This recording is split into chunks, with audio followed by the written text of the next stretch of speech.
হরে কৃষ্ণা। সমস্ত গৌর ভক্তবৃন্দদের স্বাগত। আপনারা কি জানেন 25শে জুলাই মহাঅবতার নৃসিংহা মুভিটা রিলিজ হয়েছে। সেই নৃসিংহা দেবের আমি একটা স্তব পাঠ করছি। জয় নৃসিংহা শ্রী নৃসিংহা, জয় জয় জয় শ্রী নৃসিংহা। উগ্রাং বীরাং মহাবিষ্ণুং জ্বলন্তং সর্বতোমুখম নৃসিংহা ভীষণং ভদ্রং মৃত্যুং মৃত্যুং নমাম্যহম। জয় নৃসিংহা শ্রী নৃসিংহা, জয় জয় জয় নৃসিংহা। পল্লাদেশ জয়া পদ্ম মুখ পদ্ম ভৃঙ্গম, তব কর কমল বরে নখা অদ্ভুত সিংহা।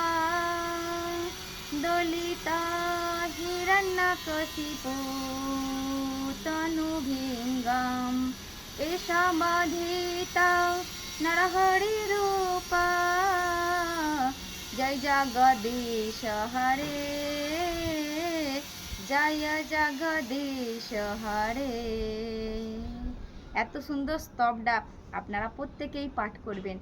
আর এই যে সাইয়ারা বা বাহুবলী বিভিন্ন ধরনের মুভি বেরোচ্ছে, সেগুলো না দেখতে গিয়ে আপনারা যদি একটু টাকা খরচ করে সমস্ত পরিবার নিয়ে যদি আপনারা হলে গিয়ে এটা দেখেন, তো আপনাদেরও মঙ্গল, আপনাদের বাচ্চাদেরও মঙ্গল। কারণ তাদের পারমার্থিক উন্নতি ঘটবে জীবনে। কারণ এখনও সমাজ ব্যবস্থা খুবই খারাপ, সেই জন্য তাদের জাগতিক উন্নতির সঙ্গে পারমার্থিক উন্নতিরই খুব প্রয়োজন।